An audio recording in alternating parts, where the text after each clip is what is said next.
Good afternoon, everyone. Welcome to Legacy Wealth Talk, where we can all be open to important conversations regarding various topics related to life transformation, love, happiness, well-being, relationship, and wealth. My name is Nomsa Clara Mnuve.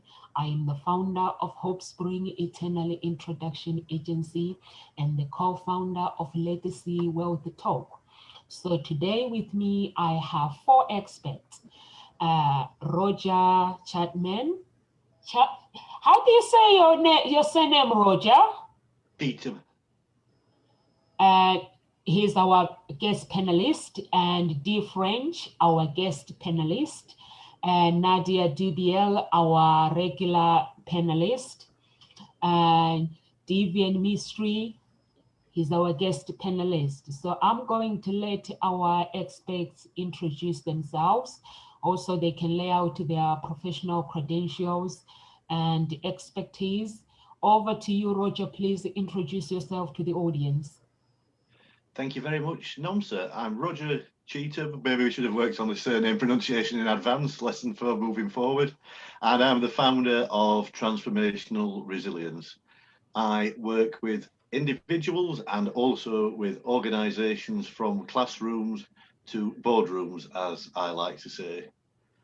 The way I work with them is to help them keep going through the difficult times without giving up, and help them to bounce back from the hard times and spring forward to the great times, which indeed are ahead. And I know that may seem rather optimistic with the state of the world at the moment, but I do believe optimism is one of the major pillars of resilience, and I'm a big believer that this too will pass. So that's how I work with people and who I work with, and that is what I'm all about achieving, helping them realize within themselves, whether that's at individual or organization level, that they do have it within themselves. They just need that little bit of help to bring it to the world. Thank you so much. Over to you, Dee French. Thank you so much. Yes, my name is Dee French, and I'm a co-founder of Efficiency Consultant and Dee French Consultant, and I help mail your message to turn into a movement that you can speak it, write it, and sell it, whether it is in a book, whether it's in a high-speed coaching program, or on stage, so that you can live the life on your terms and that you can really serve and have the impact to this world. So I've also been in a TEDx, I've done a lot of publications, I've spoken internationally and local, and I'm a best-selling author. Thank you so much, Dee. Over to you, Devian. Please introduce yourself to the audience. Hey, Nomsa, thank you so much. My name is Devian. I help digital course creators to sell, to design, market, and sell high-ticket programs. And I guess my background in business is and in life is I kind of started my first business idea, I think, when I was about 14 years old, and I've had lots of different little ventures as we've gone along. Been known as the ticket master at one point at university, and yeah, I'm a serial entrepreneur. Got a couple of different businesses. One business is the coaching business, and the other business I have a lettings agency here in the UK as well. So lots of experience. The difference, you help people with the business. Thank you so much, Devian. Over to you, Nadia, please. Hi everyone, my name is Nadia Dubiel. I am body intelligence coach, and I have my own Superhuman Academy. So I created a school because I was fed up with our educational disempowering system. So I created my own teachings where I take people on a journey of self-discovery. So I teach people basically how they can empower themselves, how to connect with higher self, how to create life that they truly want, and live life to their full potential. Because our school doesn't teach us this. So yeah, that's me. Thank you. Thank you so much. Thank you so much, guys, for your introduction. Our topic today is how to spring forward from your biggest adversities. Basically, we're talking about resilience today, so let's have fun. So I'm gonna start with Nadia. How resilience can save your life? How can it save my life if I wanted to basically to work on myself? Yeah, so I truly believe that resilience is a wonderful skill in today's world, but unfortunately, not a lot of people are resilient, and they don't understand the importance of resilience. And you can see it in younger generations, where people get very offended. They think so personally, and there's so much conflict and aggression. People hate each other. They divide each other into groups, segregate completely, and that, I believe, that's coming from lack of resilience. Because of course, resilience is mental toughness, mental and emotional toughness, our ability to recover from small, big, massive, traumatic experiences, from any experiences that bring up some emotional traumas. And so yeah, I do believe that a lot of people become depressed, sad. They keep comparing themselves to others, and that's because they don't have that ability to move forward, to let it go, to forgive themselves, to forgive other people, and they caught up in that mental game, basically, of negative self-talk and seeing world as a big problem, being a victim, and eventually it has a very, very negative effect on their mental health. And a lot of people, they want to commit suicide, they want to kill themselves in any other way. So they got in troubles as well. So having resilience is a very, very important skill, and I think older generation have that kind of mastered. They can do whatever they want. They just, a lot of things that happens to it, you just kind of go over them. And young people, they need to really work on themselves, and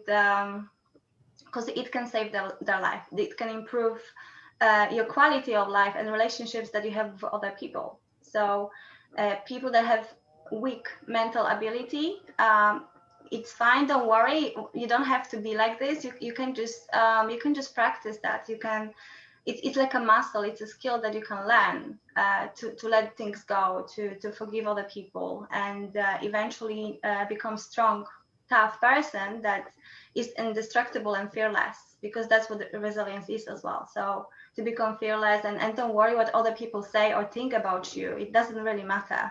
Just focus on your heart, what your heart truly wants, and move on.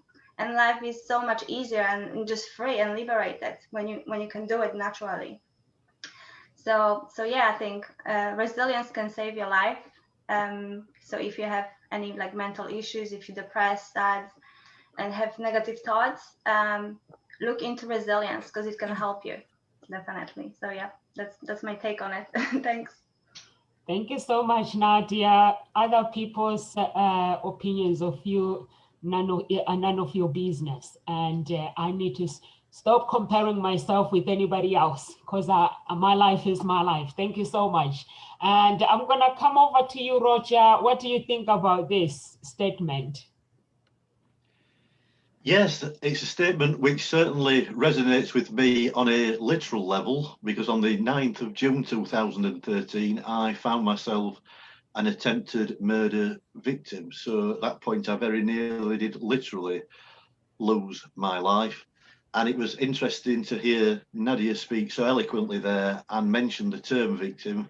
And I have opened my answer to that question by saying that I was a victim on the 9th of June 2013, because at that point, when I was attacked and left bleeding out in the road, I had no choice but to be a victim at that point. Moving forward, it was a conscious decision not to remain a victim and to move from victim to survivor. And I now uniquely describe myself on international stages and before workshops and coaches as being an attempted murder thriver, because I do feel that I have thrived through that experience. And you may have noticed a couple of elbow crutches at the back there, which means, yes, as a result of the attack, I do have several disabilities. However, I believe that many people, the disability that affects them is what is between their ears. And I'm not referring to mental health there, I'm referring to mindset, and having the mindset of moving from being victim to survivor, and should you so choose, on to thriver. And that is what I help other people achieve on a personal level and on an organizational level, whether that be in the classroom or in the boardroom. And for me also, when it comes to resilience saving my life, yes, there were difficult times during the long isolated period in hospital and the entire year, not just housebound, but also living room bound, as I convalesced following that period. And that was a period when I really did reach my darkest times. It wasn't the time in the hospital, it wasn't the time of the attack, it was the time when the grass had seemed greener on the other side, and all I dreamt of was getting back home. And then when I'd got back home and was living that very limited one room existence, that was the time when I actually did start to ask myself, if this is all life has to offer, has it really been worth the fight of going through what I've gone through? And that is why now I'm very motivated to help others not only improve their lives, but on occasion to actually save lives by sharing the learnings that I've experienced during that process, without the people I work with having to become an attempted murder victim themselves, which I wouldn't wish on anyone, in order for them to learn those same lessons. Thank you so much, Roger. Thank you so much. I'm gonna have to bring you back to interview properly with your story. I really, your story, I think it will touch someone else's life, because it's a very, very painful story that has been turned into glory. And thank you so much for inspiring the community and for being you, basically, and being able to say, I'm not gonna stay falling, I'm gonna get up and do the things that I love to do. And I feel honored that I shared the stage with you at Women's Conference. Thank you so much. And Devian, would you like to add anything to this statement, please? Yeah, I think emotional resilience it's a really interesting topic, because it's something that everybody really needs to and should really work on and developing. And actually, it's something that, interestingly enough, it's something that I used to avoid in my life. I used to try and avoid any level of pain, and spent so many years trying to avoid pain and avoid my fears and avoid doing stuff that I realized in my mid-20s that I just avoided life, because life is full of disappointments, life is full of challenges. And actually, it's when the point at which we embrace some challenges. It was actually last week that I go for a walk in the morning, and in the morning I went for a walk, and I usually kind of meditate, pray while I'm walking, and I actually prayed and said, you know what, it's time for another challenge. Please send me another challenge, because I want to grow. I want to grow, and that's the only way we can really help other people, is build that emotional resilience ourselves and be an example in the world of how we can walk through the fear, feel the pain and walk through the fear, as Roger has demonstrated in his life, like, and as Nadia was talking about, like, walk through that fear so we become more resilient and we can help more people. Because ultimately, I don't know about everybody else, but I feel like my purpose here is to help other people by being loving to them. And the only way you can be loving is to be empathetic to where they're at. And you might not have gone through that specific challenge, but if you felt that fear in a different way, you can still resonate with that feeling and help them through that feeling. And so I do think it's something that every single person should be working on. And I say that in inverted commas because it's always a choice. We always have agency and we're able to choose what we want to and don't want to do. But it's something that really, it's something that brings joy. creating emotional resilience is something that brings joy to life. There's no other thing that can provide the level of joy that emotional resilience can. You can buy as many things as you like in the world and spend as much money as you like, but there is nothing that compares to overcoming a fear and creating that emotional resilience and being able to share that with other people when they might be feeling wobbly, they might be feeling afraid, being that person who knows that everything will be okay. I actually had an example of this that I just thought I'd share. Literally just before we jumped on this call, I was on Facebook, and there's a family in America that I'm connected with, and their son at the age of 20, I'm going to say 20 years old or something.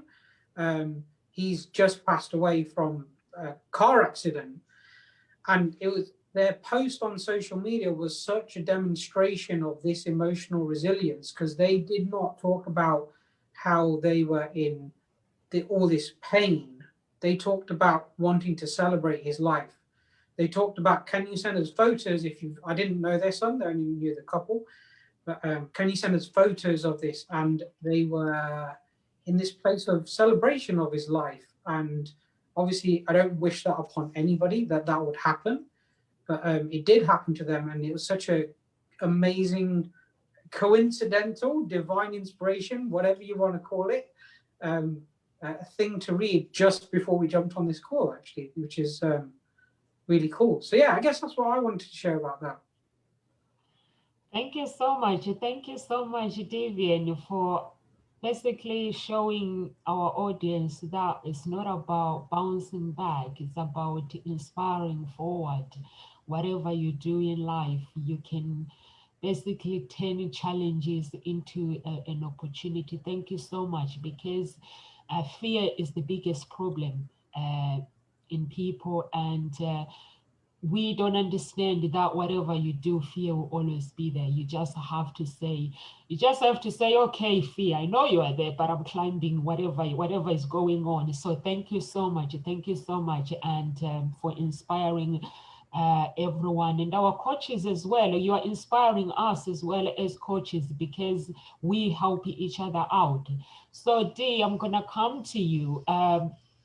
What is your opinion on this statement?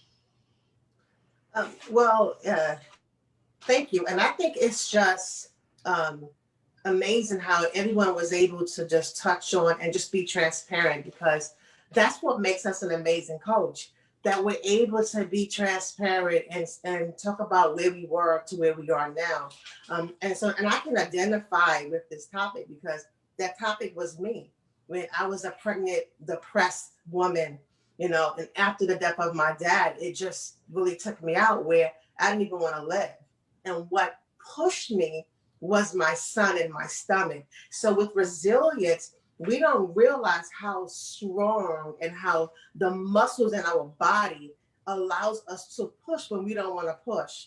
So because I was carrying someone else in my stomach, that was what made me want to live. That was what made me want to push forward. So the muscles in me for someone else wanted me to just get up and to do better. So emotional resilience it's just so many levels to that topic, because you don't realize the strength that you have until you face into a situation. And when a situation comes to you, then you realize the muscle that you are able to flex to actually overcome that situation. And that's just what I did. And it took a while, and it was a process, but because of the love. So love is very powerful. And love is a force that can really help you through the emotional resilience, help you through those areas to allow you to know that you are loved. You know, love covers a multitude. So because you are loved and because I love someone else, that was what allowed me to want to say, you know what, I can get up, I can make it, I can live after death. Not only, but I can be successful after death. So, you know, most of the time, those are topics that we don't really want to touch. But, you know, emotional ups and downs is a part of life. So we have to learn how to balance them, how to maneuver with them, how to be able to take the blows of the life. And what will we do Will we sit there? Will we sit in it? Or will we be able to use it as a step to get over it?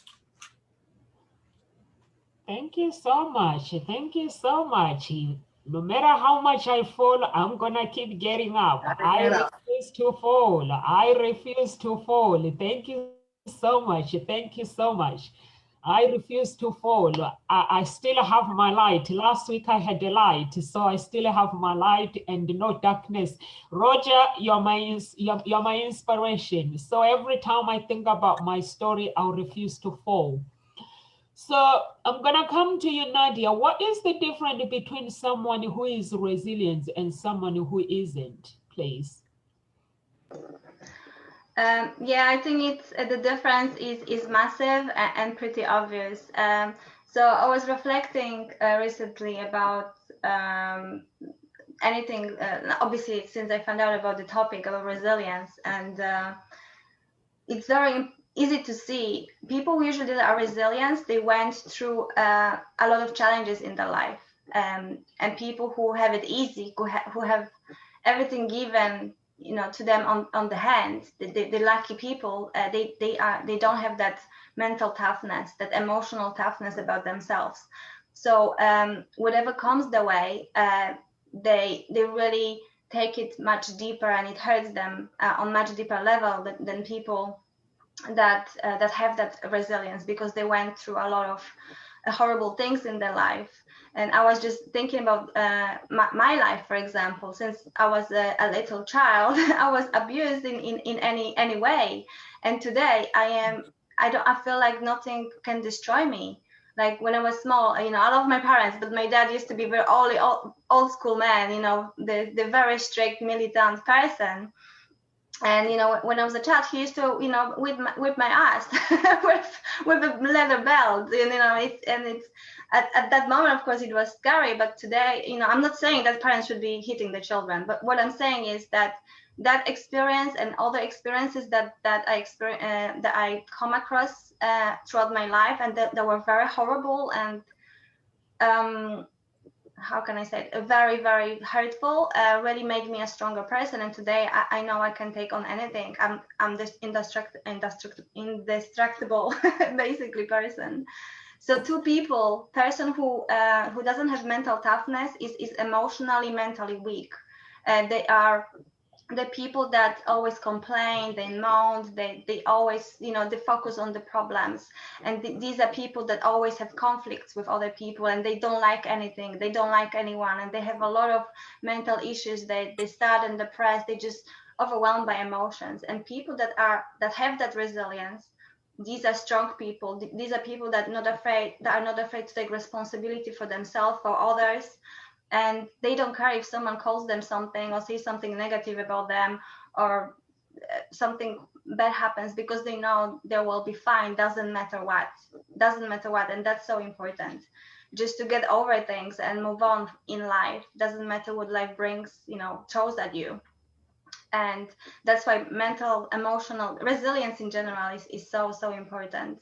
So you can see people that are very weak and they complain and moan, no resilience at all. And people that are usually positive and happy people and free basically in their life, the inspiring people like Roger. I love your story, Roger. You inspired me so many times since I met you. Yeah, so these people are amazing, that they bring light to the world, 100%. So that's it. Thank you. Thank you so much, Nadia. Thank you so much. You know, our childhood basically has taught us something. For me, basically, I had a loving and caring parents, but my father was very clear that the princess thing does not work in the real world. So I can love you, I can give you hugs, I can give you this, but in the real world, you have to learn to fight for yourself. So although I knew that I was loved, I knew that in the real world, I'm gonna have to work and become who I want to be. And meeting people like you guys who have a story to tell is an amazing, because it empowers us. Thank you so much. Roger, I'm gonna come to you. What is your opinion on this one? I think it's very interesting that we look at people who are resilient and people who aren't, in that I personally believe that we are all born with a certain level of resilience. And again, the analogy I like to use, and I believe Nadia's already used it as well today, was the one of the muscle. I believe we all have a resilience muscle, and as with any of our physical muscles, it's a case of how we work it that depends whether it grows or not. You're not going to develop a six pack by being a couch potato. You're going to need to do a little bit of cardio at the gym. And I think the same thing goes with resilience. If you're going to build that muscle, you need to work it.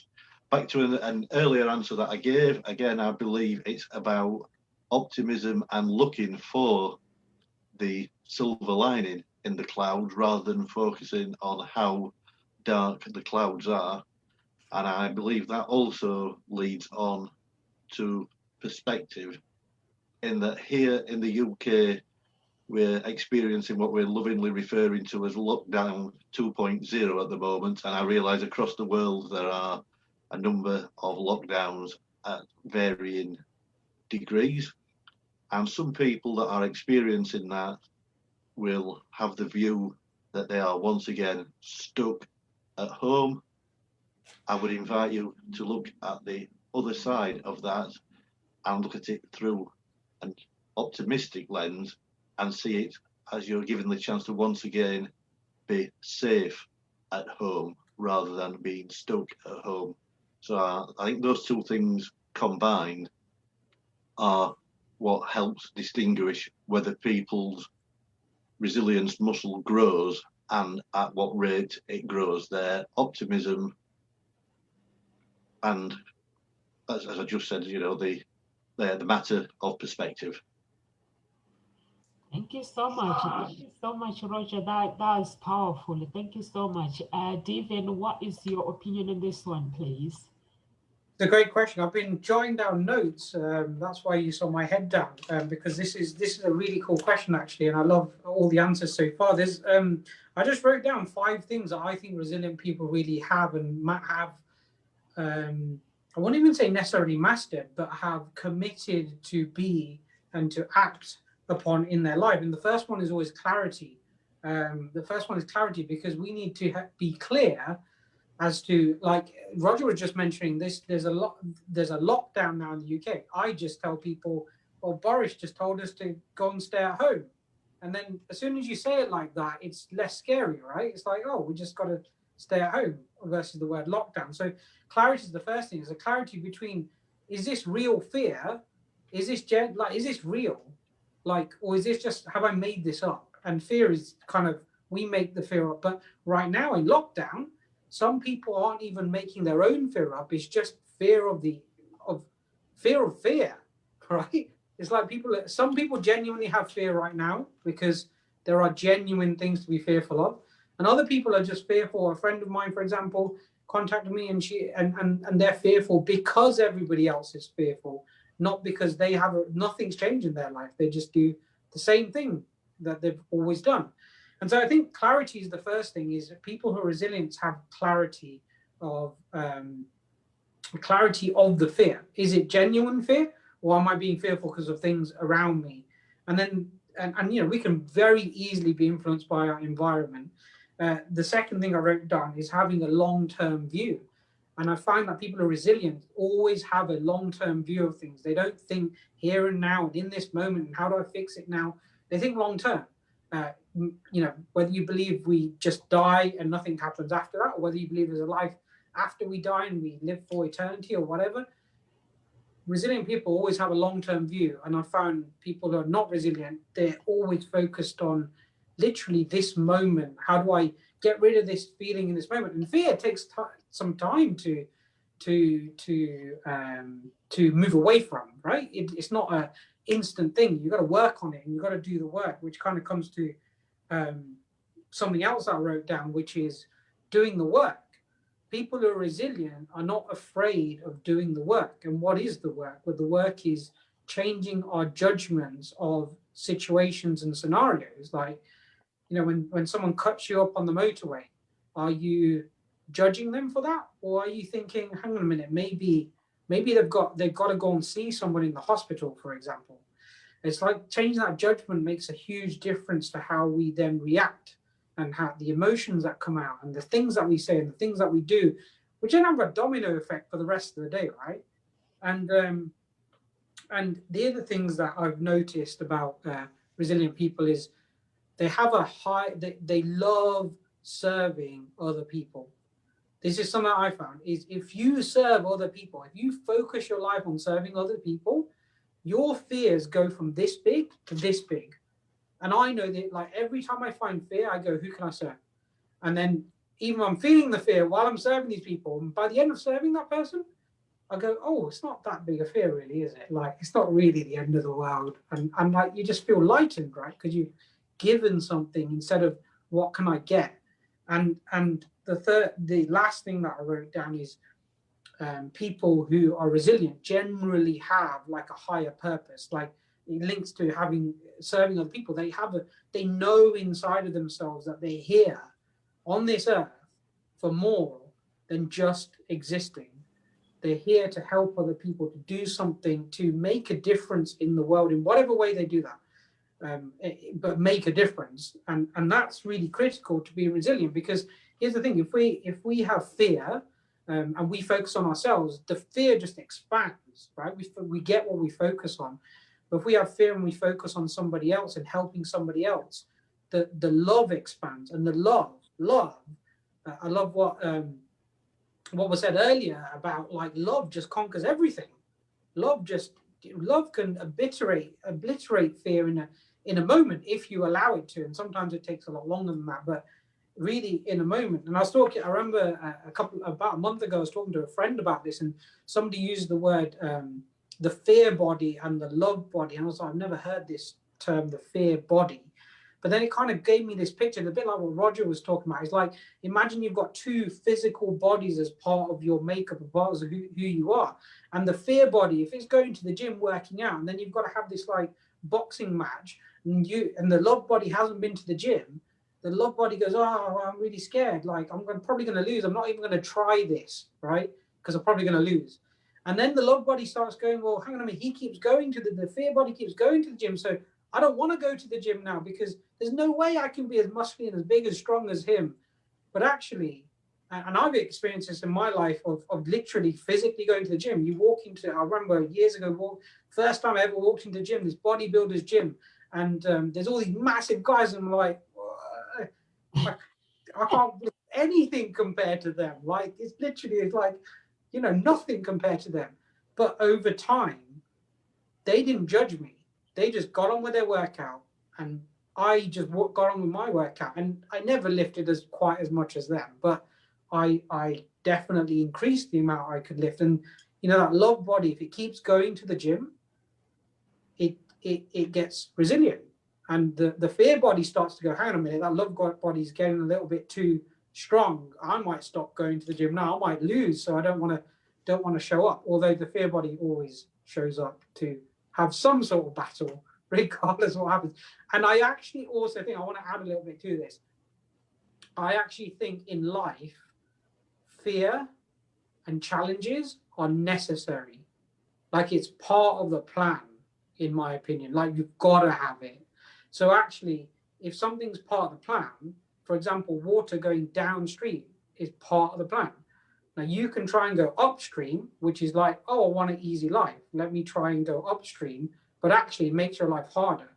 If you go with the flow of, okay, I'm going to have to walk through some fear, your life's going to actually feel easier because you have the tools to deal with it. So I guess, yeah, that's kind of what I wrote down and I wanted to share. Thank you so much. Thank you so much, Divian. When I'm listening to you talk, I was listening to an audio earlier. I don't know if you came across it, neuropsychology of self-discipline. It's like I'm listening to you. It's like I'm repeating the audio that I was listening. Yes. Have you seen it? Have you listened to it? Not that particular one, but if you you should go on YouTube. It's like you were. It's like you were actually. It's like you are the writer of the audio. Yeah, I was listening to it. It's very powerful, and thank you so much for your talk. It's really, really powerful because fear and challenges are necessary in your life. 100%. Really necessary. There is no way you can put it more powerful than this. Having challenges, when challenges come your way, you discover a different part of you that you didn't know existed within. So thank you so much. What about you, Dee? What is your opinion on this one? I think we all have the ability to have that the resilience that you're talking about. And a lot of times we have to just identify what level we are on. So someone that has the resilience and someone that does not, the difference is that they identify what level they have. So if I'm one that's operating without it, then I may be sitting there and not realizing that I am strong, that I can make a difference, that I can get up. So I'm not realizing that. So I may be complaining, like she said. I may be looking at myself opposed to looking at the outward side. So I'm looking at things different. So my perception and my perspective is different than from someone that, let's say, that I have resilience, and I'm able to know that, okay, so I got different areas that I need to work on, whether it's physical, whether it's mental, whether it's social. Let me look at my areas and let me see where can I improve. So I'm not just allowing my day to go by without improving on personal development. I'm looking at my mental state and say, okay, well, in what part of my mental state can I let go? Should I keep? Am I improving?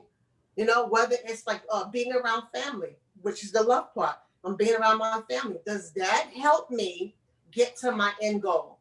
So like you guys said, you have to know your end goal. What are we really striving for? Map that out, write it down. So someone that has that emotional resilience, they already know what they're working for. They know where they're going. They know what they want. And they map the steps out to get there. They map it out. And then they know that they stay on that path.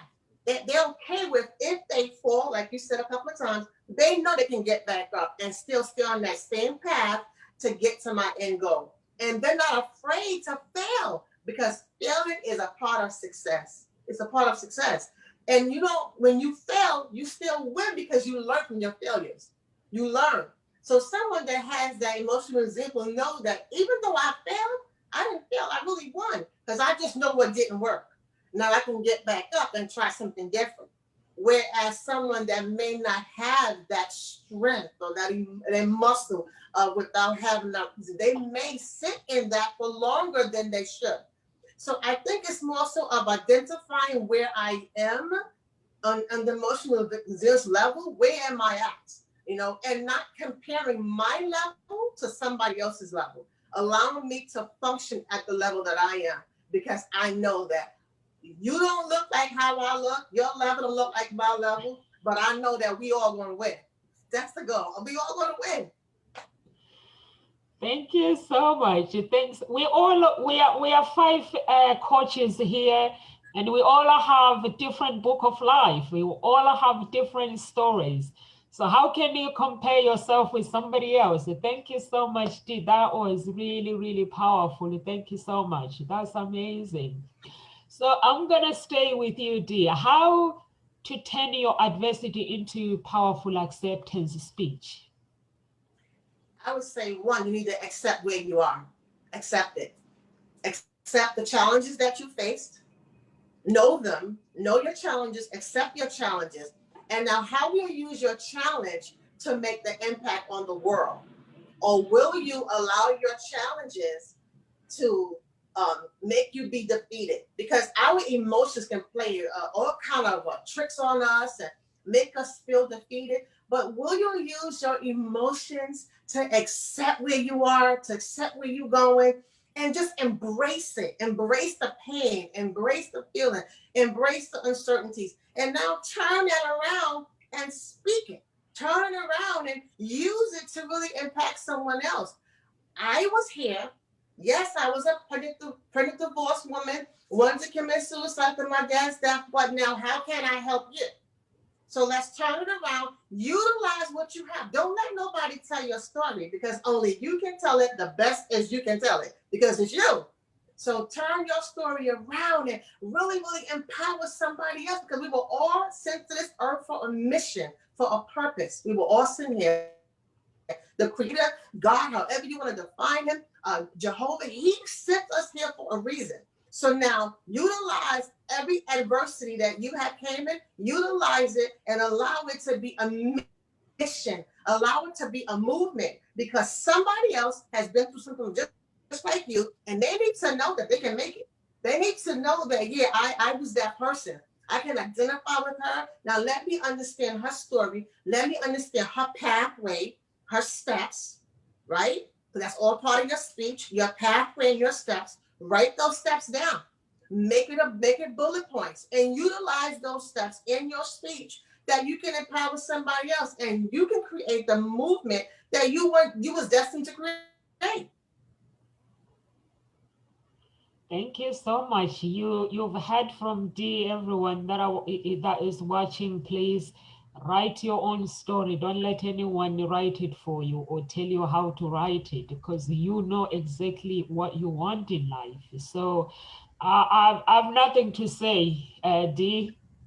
All I can say is, as from now on, I'll keep writing. I'll keep doing what I'm doing and keep writing my own story, holding the pen. If anyone says, I would say, contact D. I'm writing my own story. Roger, I'm gonna come to you. What's your take on this one, please? Yeah, very difficult act to follow there, D. You've set the bar very high on that one. I think for me, how to turn your adversity into an acceptance speech is, first of all, to remember that we are human beings and not human doings. And so often we're told during lockdown we should be learning to play the ukulele, speak a second language, and do something really productive as we move forward. However, there are times when we need to just be, not to do, but to just be. It is okay to just be, not to be doing all the time, I think is the first thing. The next thing I would say is, when you are sharing your story with other people, it is your story, but for the other person's benefit. You're not sharing it from a point of loving yourself or bigging yourself up or anything like that. It is sharing your story to benefit the other person. And I know, Dee, you spoke quite a lot there about writing your own story, which also brings to mind the fact, one of the quotes I often share with people is, please try and refrain from comparing your chapter 1 to other people's chapter 20. There's a good reason that they're further along the journey, not that they're better or that you're any worse. So please stop beating yourself up and using that as a reason not to progress. So for me, when I share my story, I don't just share my story, I relive my story. And the reason for that is that when I was going through those darkest times that I referred to, I found some great books from the mental health professionals, the psychiatrists, the clinical psychologists. And I don't want to take anything away from those. There were some amazing books. The thing I struggled with at that time, and I acknowledge my mental health wasn't at its best at that moment, as I'm sure you can relate, is I genuinely felt like I was the only person in the world that was going through what I was going through at the time. And it was that has led me to share my own story as a speech from stages internationally, purely with a view to helping other people. And that was also the reason that when I wrote my own book, which this is not a plug, by the way, it's not even available in the shops. When I wrote my own book, the very reason for doing that was to share my story with other people, to give them hope, so that I could turn my speech into a way of them being able to accept their adversity and realize that they could get through whatever it was they were going through.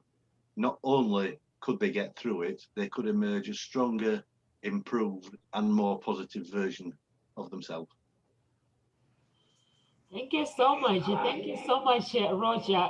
You know, I'm a love humanist, so I connect people, find love. I always say to people, I can't tell you what to wear when you go on a date, because everyone is different. Like what you were saying, that we are people, so everyone is different. So I always say to people, create your image. Imagine who are you? Like everyone, all the speakers say you have to understand who you are. So I always teach my clients, create your image, because if I come and tell you, you can't wear a suit on a date, that one is a no, obviously. If I come and tell you wear this, I'm creating you. You are not being you. So I always tell them that, create your image. And they're like, but how? I'm like, we'll get there. Let's start. What do you love? So we pick things that you love, pick things, and then it's one day, it could be 3 days, and then it should be like, actually, I've been wearing things that I don't even like all my life. So this is me, this is my character. Thank you so much, Roger, because knowing who you are and understanding your journey and embracing that darkness that you went through as a person, it does help you help impact other people as well. Thank you so much. I'm gonna come to you, Devian. So what is your take on this one? Could you repeat the question, because I missed it? As how to turn your adversity into powerful acceptance speech? Into a powerful acceptance speech. Wow. Yes. Okay. So I think how to do that. I think the first thing that I think is important is elevate how you show up. So I'm going to deviate from the speech bit, actually, because I think the speech is important, but how you show up is the most important bit. And that is not done through words. That's done through your being, how, like Roger spoke about, I think. And it's how you show up is your energy, your aura, the way in which you show up, when you show up, when you need to show up. And it's okay not to be okay. You know, showing up in an authentic way is more powerful than showing up and just being happy, clappy, and pretending you enjoy everything in life. And so, like, you might go through your adversity, and sometimes it might come back. That feeling might come back, and it's okay not to be in an okay place about it. And I think that's really important. Is how you show up, and then further on from that is being an example. If you've been through adversity, I think the number one thing is, how do you turn that into being an example? So the actual acceptance speech would be quite individualized. It's very individual, because there's a fine line, there's a balance. There's a balance between saying something to get significance from other people, to make yourself feel better in the moment, and there's and saying it because you're genuinely just saying it to help other people. There's a fine line between the two, and only you know the balance of that. Only you know where that line exists. I can't tell you. You will know that in your heart. You will know that in your existence. And so I think being an example is about knowing yourself and knowing that line and knowing how you're showing up to people, and more so about how you're feeling versus the words that you're using. And if it's appropriate, then share how you felt in the past and how you feel now and how you look at life now. But I think it's also important to listen to what I would describe as that still small voice in your head, as to how much to share in your acceptance speech, how much to share with other people. So each individual, you know, if I was talking on stage, that might be different if I'm talking one-on-one with somebody about any trials that I've had, anything that I've been through. And I think it's important that we understand the person we're talking to as well as ourselves. And so the person we're talking to, sometimes an example of our situation might not actually be helpful for them. And the only way we know that is intuition. God, the universe, energy, broccoli, whatever you want to call it. You've got to show up knowing that you can discern whether that person needs to hear that or whether you need to step back and just listen. Because sometimes they need to hear a story. Sometimes they need to hear lots of details. Sometimes they just need an overview. Sometimes they don't actually need the story, but they just need to know that you understand how they feel through how you show up, how you listen, how you talk to them, whether it's and having that grounded feeling there for them. So I guess to answer the question without really answering it, it's how you show up for me is the most important part in that acceptance speech. Is not actually the words, because if you show up with that energy of love and understanding and knowing yourself and feeling the God or the spirit or whatever you want to call that thing, then you will have the right words. I didn't come to this live knowing the questions you were going to ask. And for me, I just channel that intuition to, well, what is the right answer to give? What's the best answer to give in this moment? And so I really feel that is what it's about. It's about taking that challenge you've had and channeling that into who you are in your acceptance speech versus specifically what you say. And what you say, it will just show up in your mind on that page, however it needs to show up in that moment. Thank you so much. Thank you so much. Your true authenticity is very, very important, audience. Whatever you do in life, how you show up, it plays a very, very important part in your life. Thank you so much, Devian. Nadia, I'm going to come to you. Yeah, I love this question. Really amazing. So I'm going to deviate a little bit as well. I'm just going to change speech into self-expression because I think it requires a resilience to express yourself in today's world. People are afraid to even think certain things. A lot of people they not even know who they are. Basically, people don't know themselves because they're afraid even to have their own thoughts, because they don't even know what are these own thoughts. Is it really mine? No. Or they thinking something like, oh no, I'm not allowed to think it. I'm not allowed to be this way because I won't be accepted, because people will say something, because people will hurt me, reject me, whatever. So it does require resilience to be yourself. And a lot of people are afraid to express themselves, and expression is about expressing your thoughts, your ideas, your beliefs, who you are. And we just don't do it because we will be challenged by other people basically, and that's a high possibility.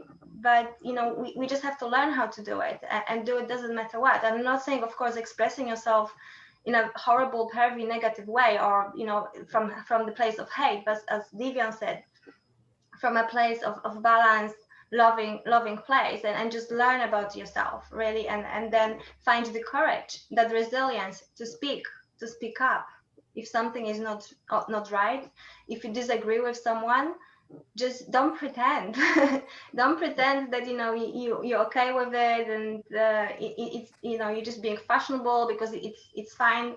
At the moment it's so cool to be this kind of person, so I'm just gonna stick with the crowd, with everyone else, and just go with the flow. So a lot of people are lost basically, I think, and because they are afraid to be authentic, they're afraid to speak up.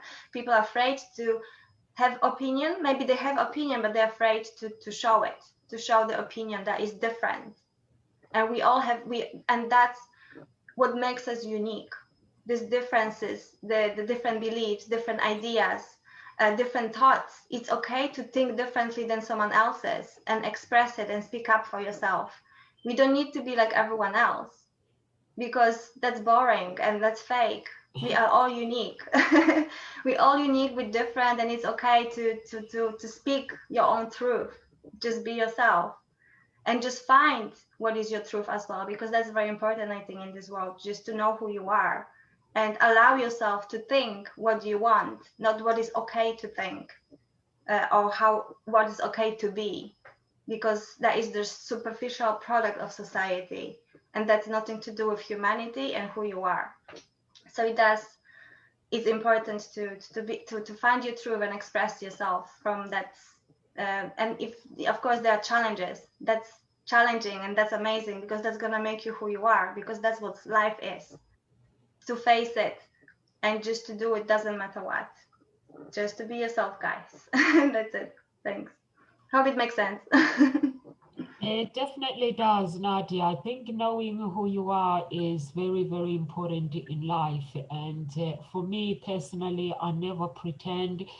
The only time where I pretend is when I'm going to a meeting. I let everyone talk and tell me the things that they love to do while I'm zipping my mouth. And if I'm making a deal, they're just going to tell me what I need, how I need to approach them. Basically, I just have to pretend that I don't know anything. I let them talk. And then when it's time to make a deal, then I have to use their personalities, what they've been saying against them.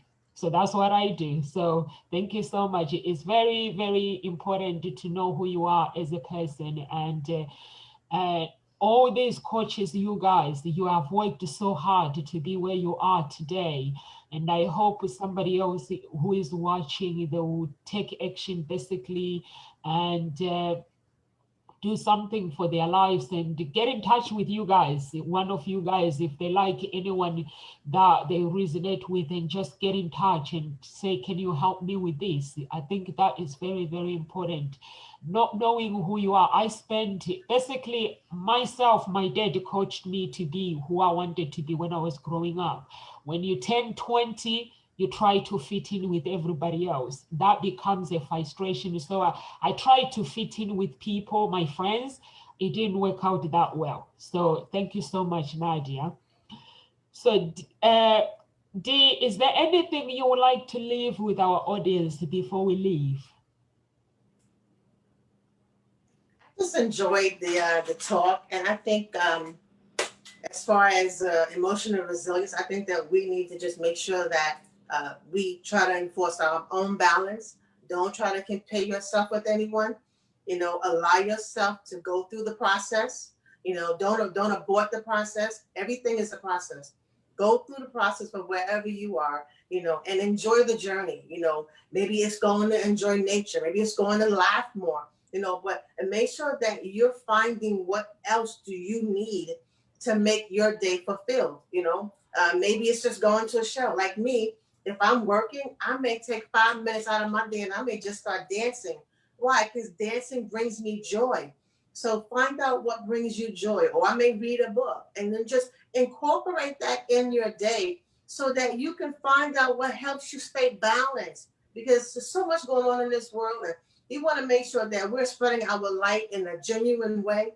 And just want to make sure that we incorporate what we need. Don't forget ourselves in this day. What we need to make sure that we are staying rooted and balanced so that we can show up in our best self.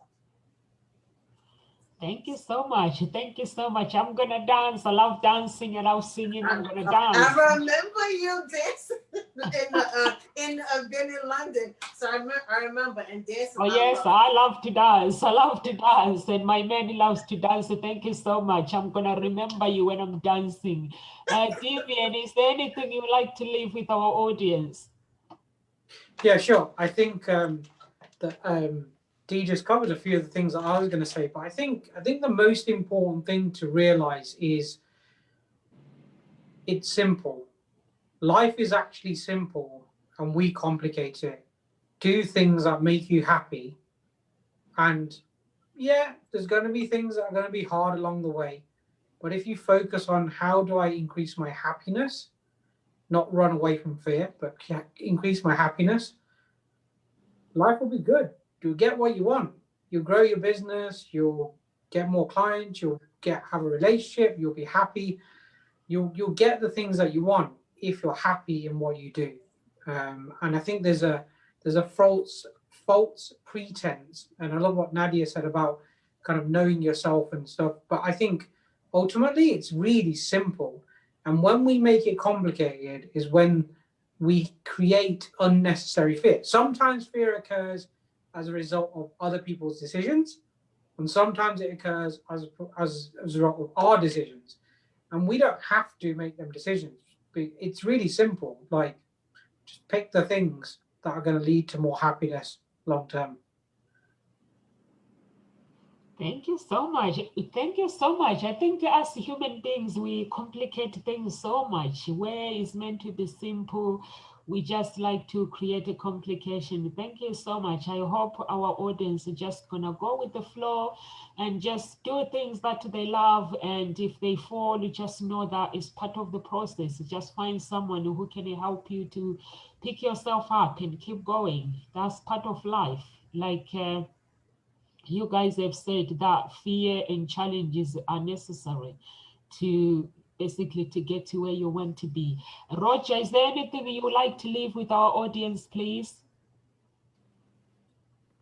Yes, first of all, just to say thank you so much, Nomsa, for the invitation to come along to this interview, and to all my fellow panelists, and to you, whether you're watching this live or the recording. I think it's fair to say that the subject we've spoke about today, resilience, is a really, really, really big subject, which we have only scratched the scratch on the scratch of the surface of.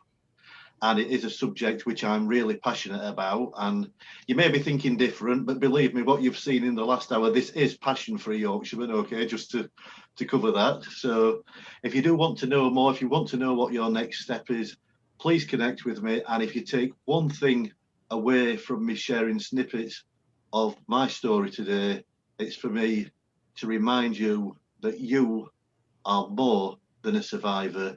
You are also a thriver. Thank you. Thank you so much. So much, Roger. That was powerful. Nadia, is there anything you'd like to leave with our audience, please?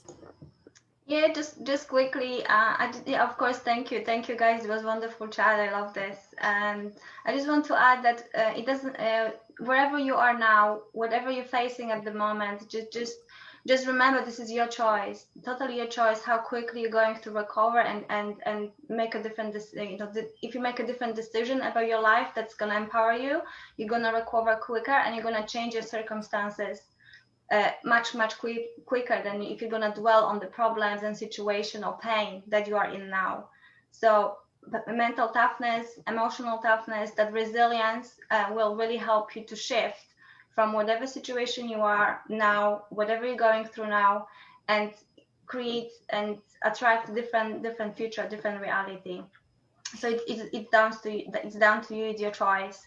So just find that inner strength within yourself, with your heart, and just shift your attention into positive, into higher vision, into where you want to be, not where you are now. Because where you are now, it doesn't matter where you want to be, and you know that's what you deserve. That's what you should be focusing on, and that's the reality you should be creating. So if you suffer, whatever challenges you're going through, it's okay. It's gonna make you stronger as soon as you recover from that situation. So yeah, that's all I want to say. Just obstacle challenges are amazing. They make you who you are. They make you fearless, indestructible person. So embrace them and keep moving forward. Thanks. Thank you so much. Thank you so much, Nadia. And thank you so much, Roger, for talking about the darkness. So I'm still lifting my light. So this is where I need to go, Nadia. So I need to go to the light. Continue going to the light, regardless of the challenges we are facing around the world right now. So you guys, you've been amazing, and thank you so much. And to all the audience, I'm gonna ask all the speakers to leave their email addresses, their contact details, or their website on the video. They can put the comment. You guys can put the comment if anyone wants to get in touch, or they are watching the video and they feel like there's part of me that I basically need to work on. So you guys are coaches, so they can get in touch with you. And for those who are watching, guys, these are coaches. They've been where you are, and they've decided they're not going to stay in darkness. They wanted to find light, and they have. It's not been easy. It's been a long journey. So please get in touch with them, or if you want to get in touch with the Legacy Wealth Talk through us, me and Tarini, you can get in touch with them through us, please. We love you guys, and live with grace.